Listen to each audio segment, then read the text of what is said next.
EWTN's The Journey Home. Planned Parenthood. How much do we know about the woman who founded it?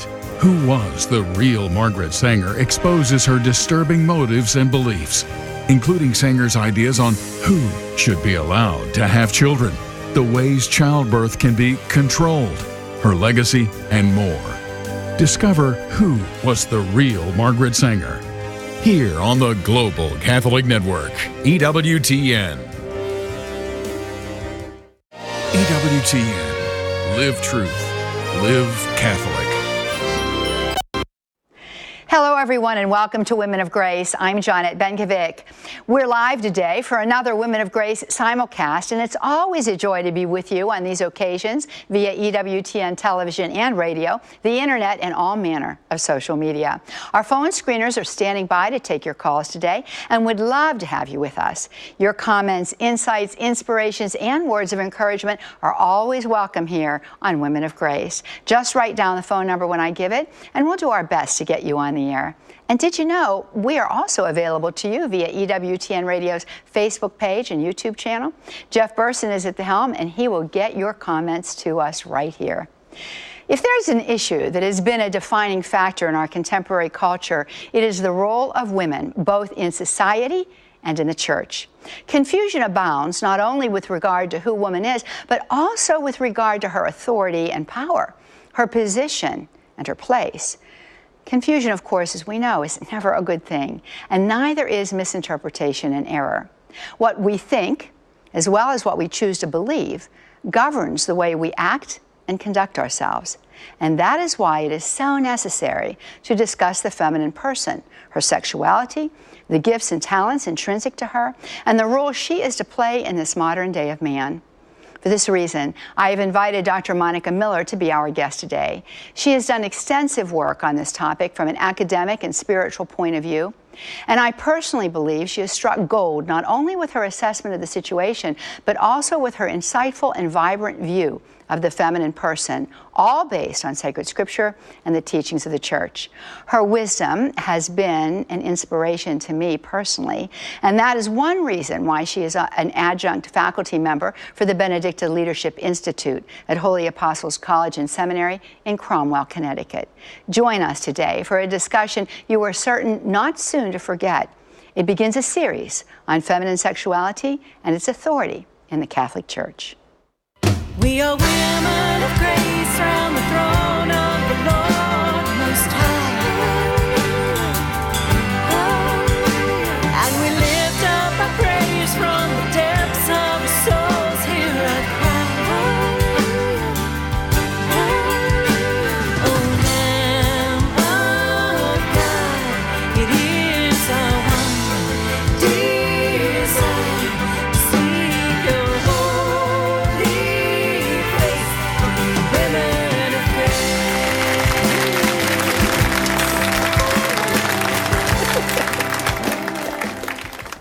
Who is woman? What charisms, gifts, and talents are specific to her?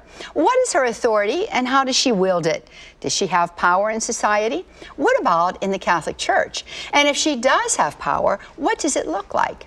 These are just some of the questions our guest will answer for us in this series, which begins today. And she is abundantly capable. In her watershed book, Sexuality and Authority in the Catholic Church, she lays bare the tenets of feminism, a near pseudo-religion, and compares it to the beauty of Catholic teaching on woman. For the female person, she provides a new way of looking at the world, her place in it, and the glory and majesty she brings to the world of man. You may want to have pencil and paper ready to take notes, but you know, I'm thinking on second thought, why bother? Our program and Dr. Miller's book are available to you at EWTN's religious catalog. Go to www.ewtnrc.com to order. And now let's meet Dr. Monica Miller, Associate Professor of Sacred Theology at Madonna University in Michigan and an adjunct faculty member at Holy Apostles College and Seminary in Cromwell, Connecticut. Monica, it's good to have you here. Yeah, so good to see you again. Thank you. It's lovely to see you. And we've spent lots of time together, haven't we? Yeah, we have. Especially through the Benedictine Leadership Institute. Right, drinking wine and playing with your dog. Well, now, Monica, we don't have to tell all. But yes, all of that in the context of me being your student. Yes. Through the Benedictine Leadership Institute, which, friends, I don't know if you're familiar with it or not, but if you're not, you got to get out there to womenofgrace.com and find out about it. It is an institute that's offering certification in Catholic women's leadership, as well as a graduate degree in pastoral studies in Catholic women's leadership. And we also have all kinds of other programs and opportunities available through the Benedictine Leadership Institute. So get on out there, see what it's all about. Yeah, so I'm your student, and you were pretty good. Pretty good. Was I? Yeah. Well, thank you. You were a very hard worker. Yeah, I was a hard worker. Yeah. You made us work hard. I want to and friends, I got to tell you something else. This is the text we use. That's why I know this book so well, and it's why it looks so tattered. Yeah, well, it looks like you've actually read it. Just to kind of show you, Yep. you can kind of see there was a whole lot of studying that was going on. I never worked so hard. Probably in the totality of my undergraduate career as I worked for you in that course. But boy, did I walk away with a lot of valuable information, which I've been generating out, you know, through my talks and all of the other means. Your UN speech. My UN speech. Did you recognize a lot of your teaching? teaching? I did. I said, wow, she stole that from me. Well, you know, the thing of it is, you have given us so much insight and perspective on the female person. And you've taken it on the chin, haven't you? Oh, not so much. I mean, there's the expected pushback. But you know, this is an academic work, and I think it's difficult for. It's respected for that reason, even among people who may not necessarily agree with me. But the primary problem is that we really don't. Within the church and certainly outside the church, but there's been a bleed of the secular mindset, you know, even within the people of God, that authority, see, if we don't get that right, we don't get anything right. You're absolutely right, yeah. So authority is believed to be synonymous with power, and it's not. And power is a quantifiable thing. It's how much money do I have? How big is my army? How high can I jump? How far can I run? So you can actually quantify it. You can measure those kinds of things. And then it becomes force. And then I'm able, due to my strength that I can measure, I get to then do what? I get to dominate the will of others. And I just attack that. I mean, I say that if that's the power of God, if that's the power of the church, the priesthood, even the President of the United States or the Queen of England, wrong, all wrong. That's a corruption. Authority, see, you got to understand that there's a significant shift. There has to be a significant shift in our thinking between power and authority. Because authority, going back to the Latin root of the term, is authorship, to auctor, to be the source, to be the origin, to be the beginning of something. So in other words, authentic authority is to give life. And then the person who has authority has the life-giving dynamic, can give life to others. But then you have the responsibilities that go with that. You have the right to be able to guide and to nurture, to bring to completion, to bring to perfection that which you've given life to. So fathers and mothers, right, are life givers, but then they have the right to practice their responsibilities to make sure that their children arrive right at the fullness of adulthood, and that then they are able to take on mature responsibilities and so on. So, you know, I talk about, okay, so what does that mean when we talk about religion or when we talk about God? You know, I think it's instructive that in the creeds, you know, one of the very first things that we proclaim that we believe in God the Father, the Almighty. Okay, God the Father, the Almighty. Well, sounds like he's just full of power, right? Okay, you know, the giver of life, the maker of heaven and earth, right? That already qualifies, if you will. What do we mean by God the Almighty? God the Father Almighty. He is the maker, the creator of heaven and earth, all things visible and invisible. So right there, immediately, we see that power is not just sheer quantifiable force, whereby then I can impose my will on others and dominate the group to be in consistent with my private vision of things. Okay. So we recognize that. In fact, we really don't like it much. I mean, those are the Adolf Hitlers and the Osama bin Ladens and the tyrants that we want to throw off, right? We know it. We feel it when we're when it's imposed on us.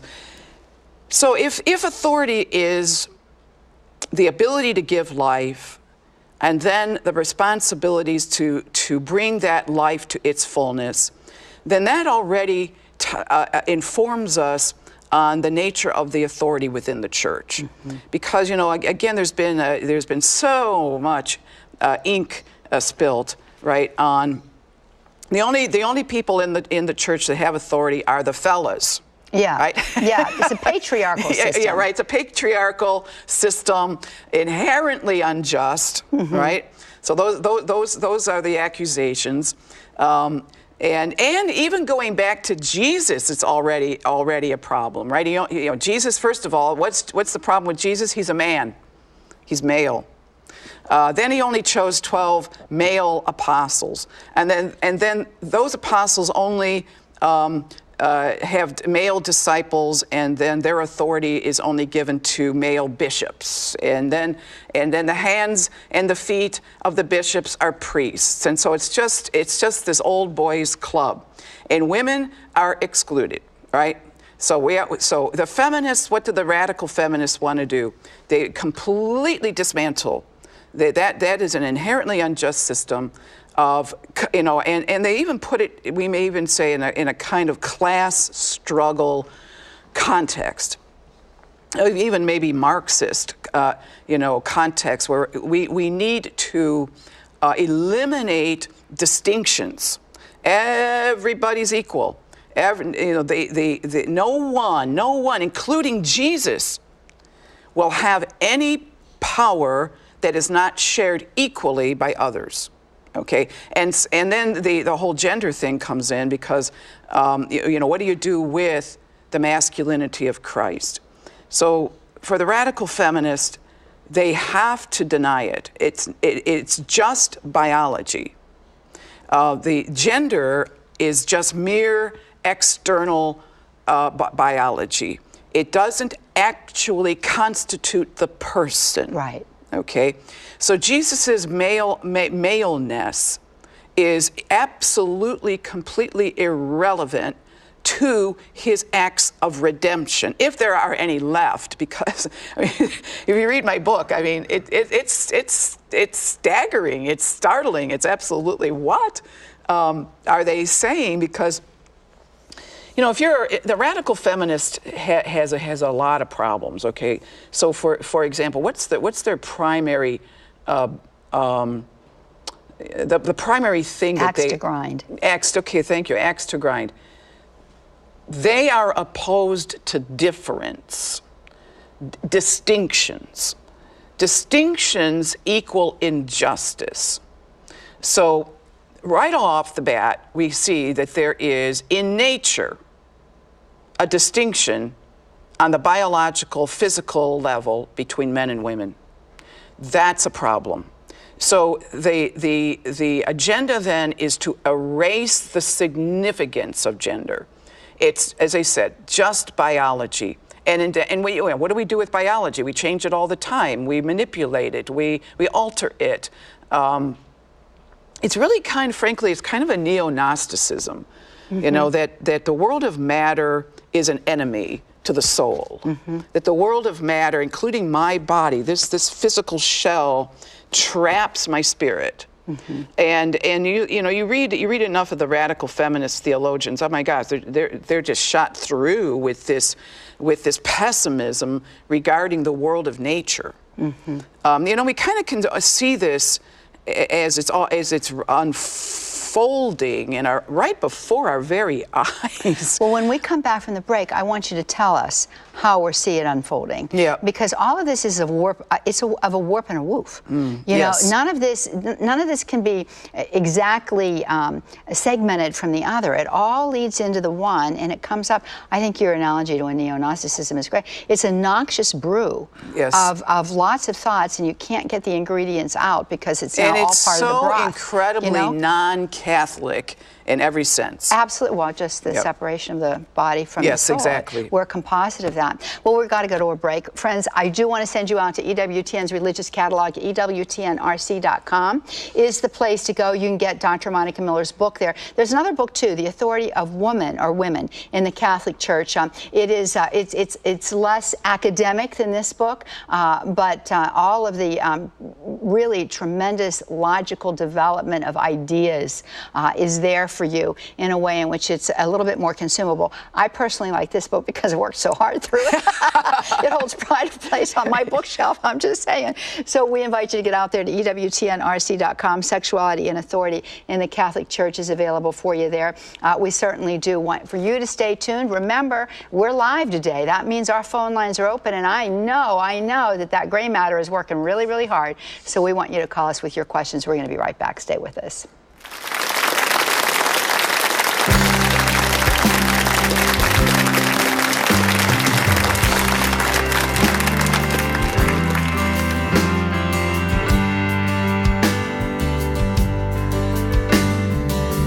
Did you know the Women of Grace Foundational Study is designed to help you discover your dignity and vocation as a daughter of God? Join with others at home or church for a journey of discovery and transformation as you explore the call and gift of your femininity. How about leading a group? Everything you need is in the Facilitator Kit. For information how you can start a group or join one, call 800-558-5452 or visit womenofgrace.com. Get started today on the journey of your life. Nigeria, a land torn by war, poverty, and disease. Amidst these violent and chaotic forces, a young Nigerian would rise to become a priest at a time when the clerical office was not open to the African natives. Overcoming the social divisions of his own people and the prejudice of their European ministers, this young priest would live and serve among the poor of his community, forsaking the life of ease taken by many of his clerical contemporaries. He was a carpenter. He was a parish priest. He was a saint in the making. Blessed Cyprian Michael Tansey, here on the Global Catholic Network, EWTN. As African Americans, we have a heritage of brotherhood. We have overcome much to survive. But today there's a genocide threatening to erase our hope and eliminate our future. It is 3 times as likely to strike black women. It's claimed 14 million of our children. It is abortion. You see, abortion doesn't solve problems. It just creates different ones. I know. So help restore our dream by restoring the dignity of human life in our communities. Next time on Life on the Rock, we'll talk with Father Terrence Ehrman about his new book, Man of God. We'll watch a short film by David Zamilski, I'll Take You Against the Current, and much more. An all-new rock-solid episode of Life on the Rock, Sunday at 9 p.m. Eastern on EWTN.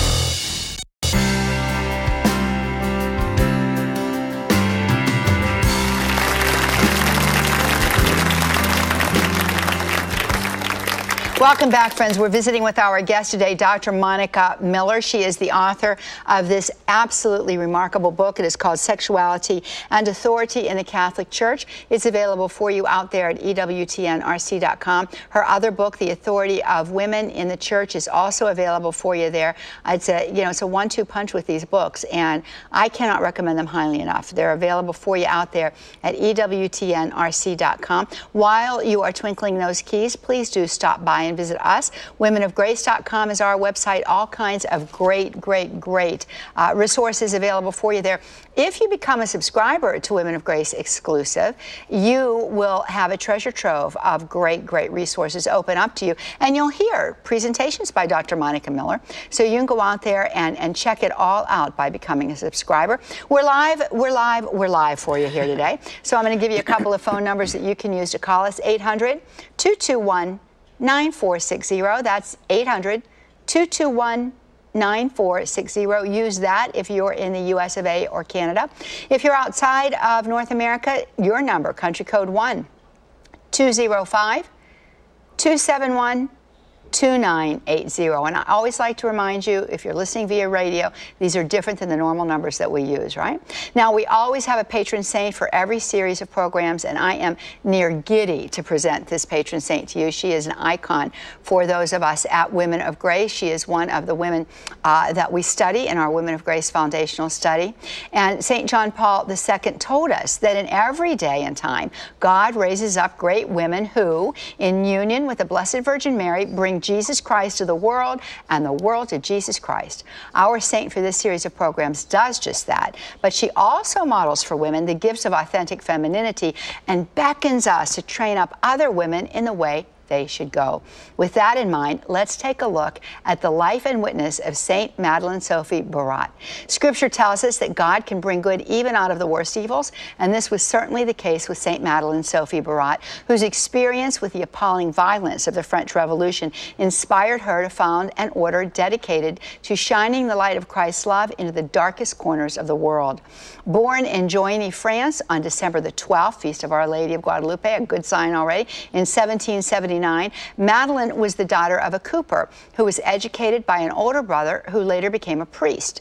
Raised in a Catholic home, she was only 10 when her brother decided that she was destined to do great things for God, and he began to train her in the practice of the virtues with strict discipline and penances. But her education came to an abrupt halt when her brother Louis was ordained. He was then arrested, imprisoned during the French Revolution, couldn't teach her anymore. Later, when he was released, he sent for his sister to join him in Paris and to continue her education there. At the time, she was considering the Carmelite order, but the violence she witnessed in Paris convinced her to take another path. 5 years later, she founded the Society of the Sacred Heart. Under the direction of her brother and a priest named Father Varin, she dedicated herself to prayer, sacrifice, and the education of girls. Madeleine and 3 other companions made their final profession in 1802. The women were devoted to restoring the Christian life in France through the education of young women. Madeleine wanted her students to attain the fullness of the feminine ideal. And this is what she wrote. I love these words. Listen to these words, ladies, and be inspired. How rare it is to find a valiant woman. She wrote this reflection on Proverbs 31, 10 through 31. And she continued and said, let us, however, work to train a few. For in this century, we must no longer count on men to preserve the faith. The grain of faith that will be saved will hide itself among women. And she wrote and continued, a woman cannot remain neutral in the world. She too is set for the fall and resurrection of many. Madeleine Sophie Barat believed that between women and God is often arranged the eternal salvation of husbands and sons. And for this all-important mission, she must be valiant, she wrote. At the time of her death in 1865, she was guiding an international community of 3,359 women who were educating women in 12 countries. She was canonized in 1925, and her feast day is May 25th. She is quite a saint, Monica. Yeah, amazing. Yeah, she is quite a lady. I love her. Yep. You know? And so we think about that, and she is, you know, here at the end. You need to raise up valiant women. I love that. I know. Let's at least work to train a few. Yeah, they'll work to train a few. Yeah, and that's what we're about, right? Yeah, I mean, that's what we're striving to do, right? And it really and truly, that's at the heart of this Benedictine Leadership Institute that we were talking about a little bit ago. So I do want you to check it out. I mean, if you feel God is really calling you, you know, to do something, to let the reality of your true feminine gifts come to bear upon the culture of the day, no matter how that's lived out in the sphere of influence that you have, whether it's in your profession or in your family life, in your parish, in any kind of milieu where God places you, check it out, because God's about a great work with women today. But you were talking with us about something different. You were talking with us about this constellation of ideas that make up radical feminism that have worked really and truly in a misogynist way against who woman truly is. Well, exactly, because it's once you deny the physical nature that's given by God. For example, as I said, this is being played out right before our very eyes with this whole transgenderism movement. That our bodies don't define us any longer. We can alter ourselves literally by the imposition of our mind. So the mind dominates matter, and we can actually say that my body doesn't define me. My feminine nature is something that I can alter, and I can become, quote unquote, a boy, or something in between, or something not even having anything to do with male.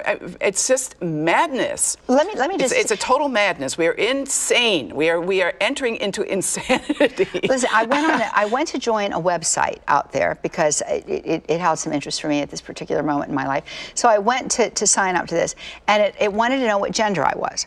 Are you ready for this? Male, female, or get this, Monica? Other. No. Oh. Custom. Custom. Like you can customize your gender. Well, I know there's male, female, and other. Now, this is not to say that we shouldn't embrace and love those who struggle with this. Because I think, these are people of God. These are God's children. But we need to speak the truth to them and to ourselves. And maybe one argument, one theological argument I would like to, if we have the time, to lay out for the audience today. Okay, I talk about what's the meaning of authority, and then the question, and this is the thing that I really, when all is said and done, sexuality and authority in the Catholic Church. My book is really an exposition of, in some ways, this one idea. If we take our faith seriously, and we look at Genesis chapter 1, and we look at Genesis chapter 2, God delighted in creating the human being male and female. And my argument is that if you look through the history of the Hebrew people and the Old Testament, and then we get into the New Testament, the new covenant between Jesus and the church. The original sacraments, and this might sound a little like, wow, where are you going with that, Dr. Miller? But the original sacraments are male and female sexuality.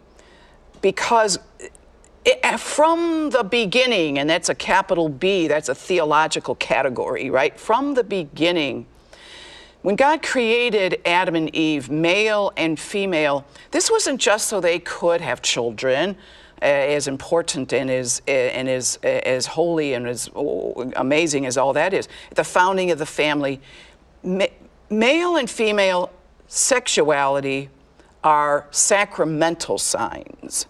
They are transcendent symbols. Mm-hmm. They go beyond just the world of nature, okay?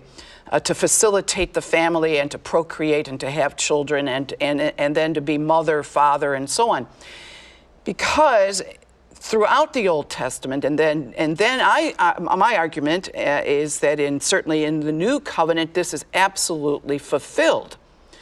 We already see that male and female sexuality are symbols for the covenant. Mm-hmm. God is a bridegroom to his people. God even calls himself husband to Israel. Israel is the feminine bride, the wife of God, if you will. She is in relation, and that's the other very key terminology there.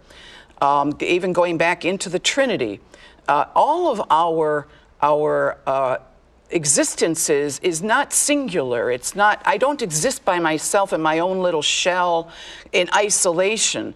male and female sexuality is automatically in relation. So that already, what does that do? That identifies who I am. I'm identified by being, Adam is identified by being in relation to the woman created from his side. Yes. And those are the things we need to ponder, meditate on, and really just, it should be just second nature for us to be thinking about this just as a reflex. It shouldn't, it should come automatically. And you know, the thing of it is, we have got to allow our minds to be retrained to do so. Yes. And you're helping us to do that. We're going to talk more about that relational aspect and how that is how that is seen and fulfilled in the new covenant when we come back from our break. Stay with us, friends. We'll be right back.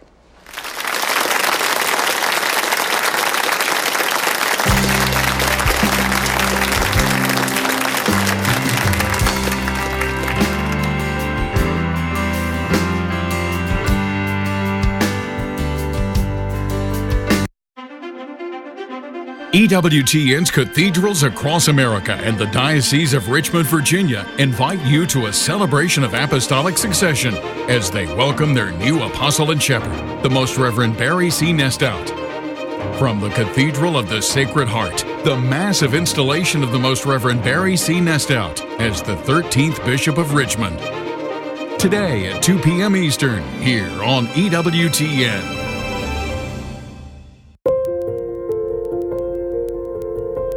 As the National Catholic Register celebrates its 90th anniversary, I think that says a lot about the publication.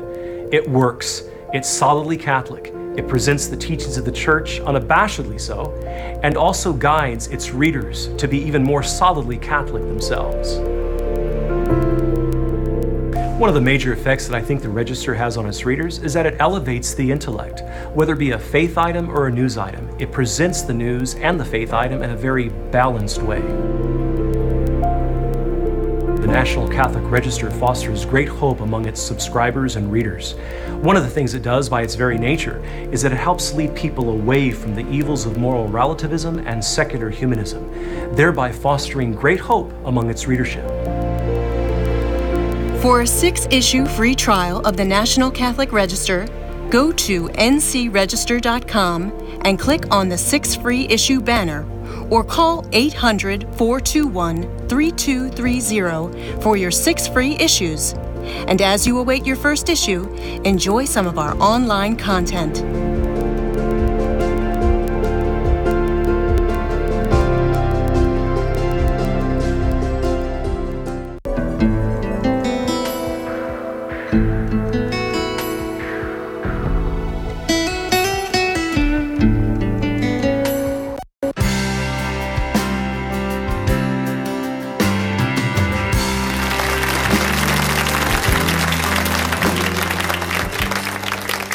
Welcome back, friends. We're visiting with our guest, Dr. Monica Miller. She is the author of this book, Sexuality and Authority in the Catholic Church. It's available for you out there at EWTNRC.com, as is the program that you're watching today, and will be the continuing programs that we will do in this series, because this is a kickoff for a series. Why not? I mean, the topic is so very, very important, and we've got a lot of re-educating to do. And I just have to say, Monica, when we think about this whole reality of things, used to live in Pittsburgh, Pennsylvania. Lived in Pittsburgh, Pennsylvania during the steel mill days. Yeah. You could not walk through the streets of Pittsburgh, Pennsylvania and not get graphite on whatever you were wearing, right? You're just walking through the streets and you get graphite. You just have to shake it off of your uniform, school uniform. I never knew that. Yeah, before you go into class. And you couldn't do this, because if you did this, it smeared everywhere. Yeah. And so I like to use that illustration as an analogy to today. You cannot walk through this society and be completely isolated from the garbage and the dirt and the debris that comes at us from this lack of understanding about who the human person is and who God is, and what we're supposed to be in relationship to Him, right? So it sticks to us. That's my point, friends. It sticks to us, it clings to us, and we've got to shake it off. We've got to shake it off. We've got to allow ourselves to be re-educated, and that's part of the process here on the set today. It's a lot of what Dr. Monica Miller does in all of her endeavors, obviously within the classroom. God's placed her there, but out too on the circuit and speaking and through her books and through the great meritorious work that she does. Just in this trying to save babies, we did a whole series of shows on your efforts. My other book, yeah. Yeah, tell them the title of that book. Abandoned. The Untold Story of the Abortion Wars. I'm telling you, it reads like, well, I keep telling you this, it reads like a novel. It's a page turner. I cannot believe what you have done in your life, Monica. I mean, it's just amazing. So that's at EWTNRC.com too, by the way. So the point is, we have got to be very aware. And, Monica, you're talking with us about this relational aspect of things. We see things today, unfortunately, we've been untrained. We've been untrained when it comes to thinking. Right. And so we've got to think deeper than we think. One of our biggest issues, I think, is that I tell my students this all the time. If you want to understand the Catholic Church, this is almost the key to the whole thing. The Catholic Church, and it's sort of like, what? But the Catholic Church takes the world of matter very seriously. Mm-hmm. This world, the world of nature, matters, right, exactly, to God. That God actually uses the physical elements of the world that He has created to save it. Our whole sacramental system is based on this grand optimism that matter can mediate God to us. And so we don't have to eliminate matter, annihilate matter, dismiss it, get out of it.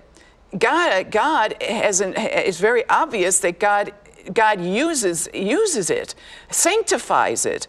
I say the ultimate theological argument, absolutely irrefutable in terms of illustrating this, demonstrating it. God became flesh, right? The incarnation.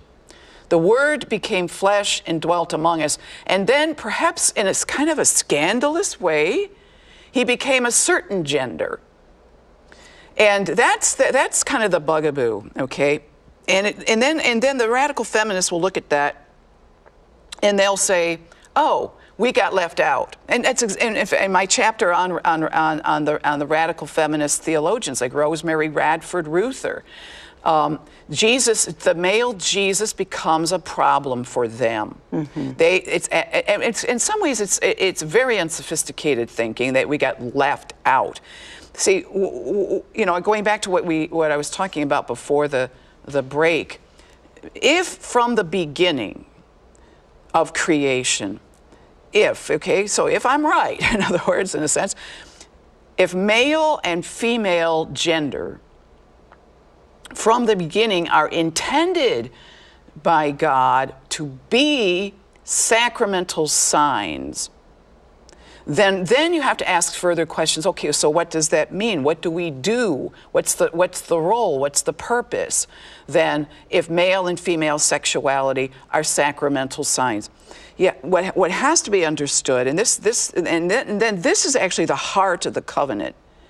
Male and female sexuality are the signs of the covenant by which God saves His world. So that tells us that the covenant, the actual structure, the dynamic of the covenant of redemption is a marriage. It's marital. The covenant itself, the way that God, and more specifically in the person of the Son of God, become flesh, relates to His world, the way that God is in relation to His world, and then more specifically to His church, is as a marriage. So marriage tells us what it means to be in union with God, and then what we basically have here in terms of the expression of the covenant, the living out of the covenant, our experience of the covenant, the relationship between God and man. it tells us then that male and female sexuality is a language, a divinely constituted language by which we understand our relationship with God. And so then it makes perfect sense that God, in the way that he relates to his creation, he relates to it as father and bridegroom. And so these are not just mere metaphors. Right. Okay, these are not just ways to talk about it. Mm-hmm. This is the formal dynamic of it. And there's the document that the church put out in 1976, Inter Insignores, okay, on the all-male priesthood, okay, and why basically, ladies, why women can't be priests, okay. So if you want to take a look at that document, Inter Insignores, among the symbols or among the signs, it was put out under the signature of Paul VI, right.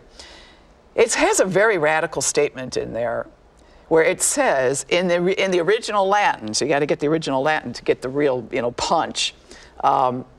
Jesus was a male and always will remain male. What? So, we got to wrap our minds around that one. Jesus came as a male and always for all eternity will remain male. So Jesus is the second person of the Trinity, has taken on human flesh, male identity for all eternity.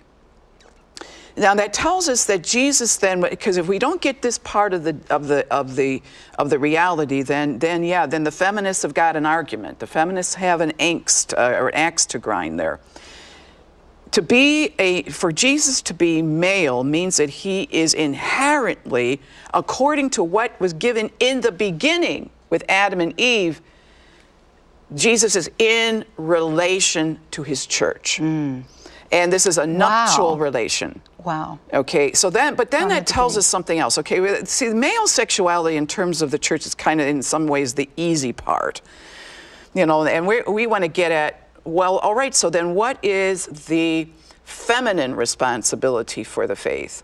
Well, if we're talking about the covenant as a constituted by God deliberately, structured, ordered, right, maritally, then women have a sacramental role to play in relationship to what is the church, and then their position in relationship to Jesus and God in terms of the expression of the covenant in a way that men don't have. Okay, there's the thing, and so it's very interesting, if you study the fathers of the church.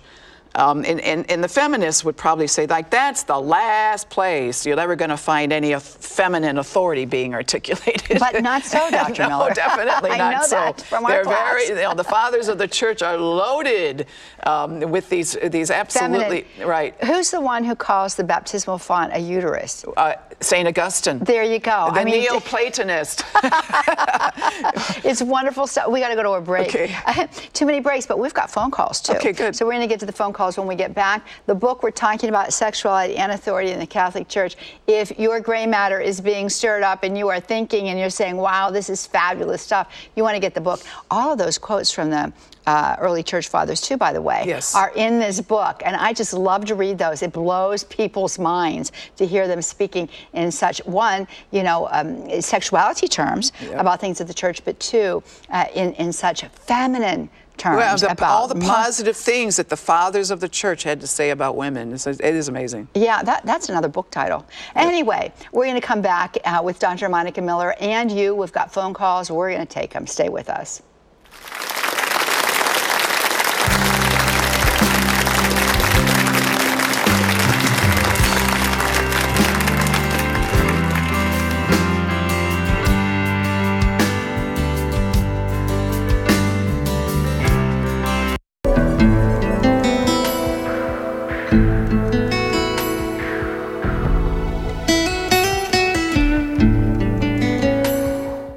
Join EWTN for coast-to-coast coverage as the faithful take a stand for the unborn and all who suffer after decades of legalized abortion in the United States.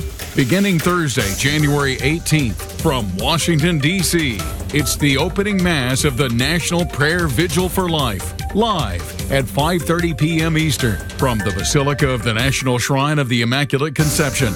And on Friday, January 19th, it's the closing Mass of the National Prayer Vigil for Life at 7:30 a.m. Eastern, followed by the March for Life, hosted by Catherine Zeltner and Father Joseph Mary Wolfe. Then on Saturday, January 20th, EWTN's coverage moves to Southern California for One Life LA at 6 p.m. Eastern, followed by the Pro-Life Mass from Los Angeles at 8 p.m. Eastern.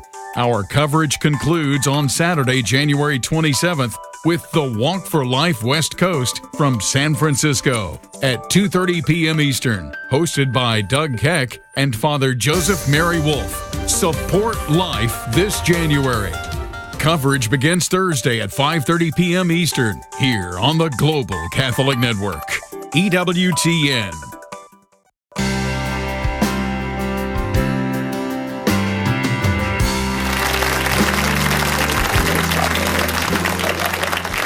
Welcome back, friends. We're visiting with our guest today, Dr. Monica Miller, author of this book. Yes, I am really pushing it. Why? Because it is so good, and it's going to open your mind, especially for you ladies, as to who you are and your authority and your power. And you're going to sit up much, much taller, and you're going to be happy to be a woman in the Catholic Church. All available for you at EWTN's religious catalog, EWTNRC.com. Sexuality and Authority in the Catholic Church is the name of the book. Dr. Monica Miller's other two books are there for you too. Just put in Dr. Monica Miller and bunches of things will come up for you right there. Well, we've got phone calls. Are you ready to go? Yeah, sure. Okay, we're going to start off with Patty. Patty is with us from, I think, the state of Washington. Hey, Patty, how are you today, honey? Good morning, Johnnette. I've always watched your program every morning, and good morning, Dr. Miller. Hi. Hi. Well, so what's your question today? My question comes from sacred scripture, particularly 1 Corinthians, and it's chapter 11 and verses 4 through 10, but I know we're short on time, so I'll just go over a couple of them that I have a question about. Okay, go ahead, Patty.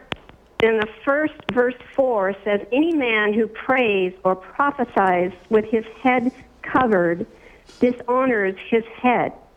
But any woman who prays or prophesies with her head unveiled dishonors her head. And then I'm going to skip to verse 6. For if a woman will not veil herself, then she should cut off her hair. And then I'm going to skip all the way down to verse 9 through 10. Neither was man created for woman, but woman for man. Verse 10, that is why a woman ought to have a veil on her head because of the angels. I have always interpreted this as coming from Genesis when Adam and Eve were removed from the Garden of Eden because of their sin of the eating of the tree that they were not supposed to pick the fruit of. And therefore they had to be covered. And because Eve led Adam to eat the fruit, that is why she had to be veiled also. So, well, actually, it's how interesting that you're bringing up that passage in 1 Corinthians. I do an entire exegesis yes, she does. of that specific passage. And I don't know how much time we have because I could go on for quite a while, but the sticking point for a lot of people has to do with I think it is verse 10, that a woman ought to have a veil on her head as a sign of submission. That is that word submission is not the original Greek. A woman ought to have the original Greek is a woman ought to have a sign of authority on her head because of the angels. And the word authority in the Greek is a special word. It's a special kind of authority.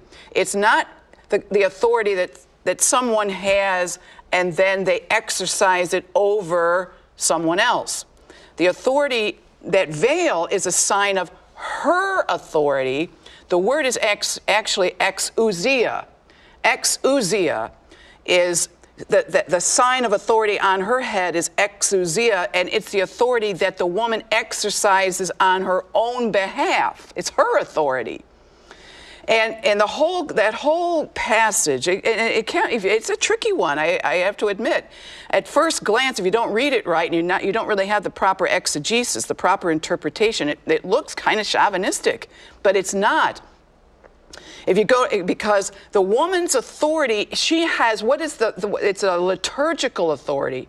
Now that veil is a sign, her head covering is a sign of her femininity that enhances her gender in comparison or in relation to the man who has to have his head uncovered and his hair cut short. Paul is very big on emphasizing, even when we worship God, the importance of our male and female sexuality.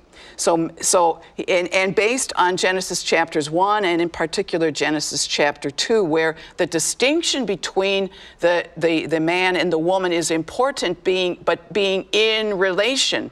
So, and as a matter of fact, the key to the whole passage is in verse number 1, where it says that the head of a woman is the man, the head of the man is Christ, and the head of Christ is the Father. Okay, the head. So everybody has a head. So what does that mean? What does headship mean? Headship means not dominating authority over somebody else. That is not the biblical sense of the term. That is not the Catholic sense of the term. To be a head is going back to what it means to have authority, to be the source of something, to be the originator, to be the life giver of something. And so the key to the whole passage is that not only do women have heads, men, why? Because in the beginning, what? The woman is from the male. She's taken from Adam. She's taken from Adam. Why is Christ the head of males and not females in this context? Because what it means to be male comes from Jesus. He is the model of what it means to be male for all males. So Jesus is the head of males. And then, how is it, we know that Jesus is perfectly equal to the Father. He is not less than the Father. We adore him and worship him equal to the Father because Jesus is God, yet what? Even Jesus has a head, the Father. Why? Because Jesus is from the Father, eternally begotten from the Father. So that illuminates, that instructs us on what's going on in that passage. It has nothing to do with one person's better than the other, one person's more superior than the other. It all has to do with who is from who, which gives us our identity as either males or females. Well, I hope that helps. Well, we're coming very close to the end of our time, so I think that we're only going to get to Patty's question. But just in light of that, and just very, very quickly, two thoughts. I'm thinking of Gertrude von Lefort, and she talks about the eternal feminine. The eternal, you're right, the eternal feminine. And the woman is veiled. Everything that is, the woman's reproductive system is inside of her. Right. The man's is exterior to him. And what is the woman in the sacred signing, of her gender? She points to the sacred, because everything that is holy is veiled. Covered. The Ark of the Covenant hides the presence of God. That's right. The curtain in front of the Holy of Holies hides the presence of God. So she is a sign of the sacred. That is where her authority stems from. She is the one who is at the beginnings of, she is there when life begins. It begins inside of her. The veil is a sign of her authority. It's a sign of what her responsibility is towards. Am I right? Yeah, that's perfect. That's excellent. An A from Dr. Miller today. What a great way to end the show.